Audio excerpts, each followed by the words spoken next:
Part of what I really appreciate about the way that you approach this is that you, an M&A kind of a background, you look at the marketing function, you look at the executive, a C-suite seat in that function in terms of how it develops value, not only for the customers, but as the business, right? And at exit in mergers and acquisitions. And so as marketers, we need to understand a lot more about the economics of the businesses that we're helping to manage and grow.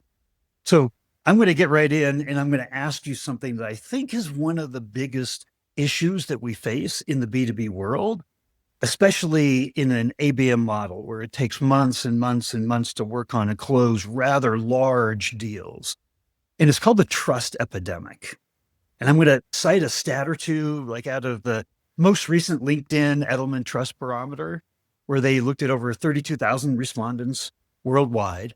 And one of the most telling facts that came out of that was that they believe, 61% of those respondents believe that as business leaders, we are being intentionally misleading. Intentionally. A totally different study showed that for the B2B buyer, 74% don't believe the customer evidence that we present to them. And we wonder why there's this self-service buyer journey that's going on where they're waiting longer and longer and longer to want to even talk to us. Here's my question. What does that mean to you as a chief marketing officer?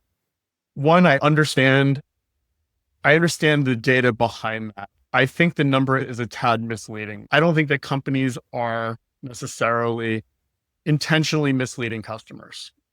What do I mean by that? We're at the beginning of a massive technology evolution, revolution, depending on what you want to call it, with AI. AI, in my opinion, has been one of the greatest advances that I've seen in my career in technology, along with the internet, the mobile phone. It's in those lines of like big technology evolutions. That's been great for business in terms of advancement, in terms of knowledge, in terms of all the things that we know and love about AI. But as a sales and marketing executive, it's been this great equalizer as well. What do I mean by that?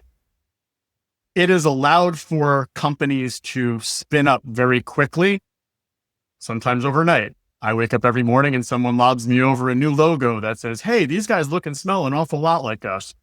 And it's not factually inaccurate because a lot of the capabilities that AI has allows for quick advancements and things, but it also allows for, as you and I discussed in our prep calls, a lot of bullshit bingo where you can spin up a company very quickly and they can say the same things, and it may be nothing more than an LLM license with a visual design tool that can claim to build out virtual assistants overnight.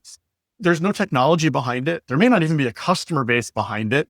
And so while it is factually accurate, some of the things that they can offer to the market, it is misleading because there's levels to the game. You know what I'm saying? There are companies that have homegrown builds AI. Theta Ray, we built our own AI stack from scratch over years and years and years of development. We have data scientists. We have our own algorithm, which makes what we have very unique in the marketplace. We have a lot of these startups that claim the same things. And so it's not intentionally misleading, but it is misleading by default. And I do think that it's made marketing very, very difficult. And it has led to a culture of not trusting a lot of what's out in the market.